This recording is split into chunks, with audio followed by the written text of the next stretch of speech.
परेशानियां और मुसीबतें लगता है दिल्ली वालों की किस्मत में आ बैठी हैं। दिल्ली हाईकोर्ट ने सोमवार को दिल्ली विकास प्राधिकरण डीडीए को निर्देश दिया कि वो दक्षिण पूर्वी दिल्ली में तैमूर नगर नाले के जीर्णोद्धार में बाधा डाल रहे अवैध रूप से निर्मित ढांचों को 5 मई से गिराना शुरू करे।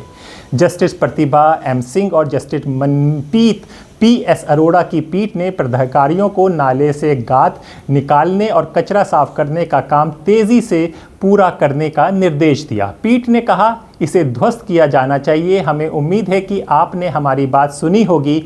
हम नहीं जानते कि माफिया कौन है, निर्माण की अनुमति कैसे दी गई, हमें इसकी जांच करानी चाहिए।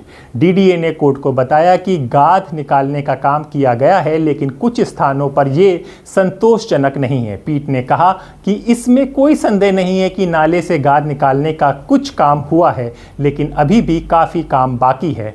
गाद निकालने का काम तेज़ी से पूरा किया जाना चाहिए। कोर्ट ने 18 मई को निवासियों, दिल्ली नगर निगम, विशेष कार्य बल और डीडीए द्वारा संयुक्त निरीक्षण करने और उसके बाद अदालत में समक्ष रिपोर्ट पेश करने का निर्देश दिया है। डीडीए का प्रतिनिधित्व कर रही अधिवक्ता प्रभा सहाय कौर ने कहा है कि संयुक्त निरीक्षण के दौरान पाया गया कि करीब, सुनिएगा ये बात, 100 ढांचों को ध्वस्त करने की ज़रूरत है। उन्होंने कहा है कि कुछ इलाकों में नाले के पार दिल्ली जल बोर्ड की पाइपलाइन है, जिसे ध्वस्तीकरण के दौरान संरक्षण करने की जरूरत है। कोर्ट ने कहा, निरीक्षण और सीमांकन की कार्रवाई 5 मई से की जाए। ये डीजीपी पर निर्भर है कि वो पानी की पाइपलाइन को सुरक्षित रखे, ये सुनिश्चित हो सके कि पाइप ध्वस्तीकरण के रास्ते में ना आए। डीडीए को निर्देश दिया गया कि ध्वस्तीकरण इस तरह किया जाए कि मलबा वापस नाले में ना गिरे। पीठ ने कहा है कि यदि तैमूर नगर नाले से संबंध में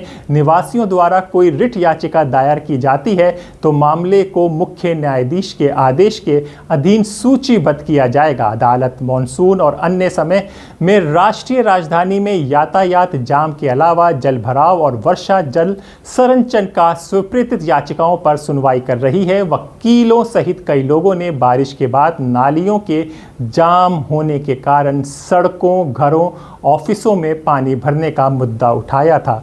तो ये कहानी ये थी कि तैमूर नगर में एक नाला बहता था, उस नाले को पाट कर ही, यानी कि उस नाले के ऊपर ही बिल्डर और वहाँ के जो कुछ लोग थे उन्होंने घर बना डाले और वो घर बेच भी दिए और लोग रहते हैं। अब ये समस्या बड़ी हो गई तो ये अदालत तक पहुँची।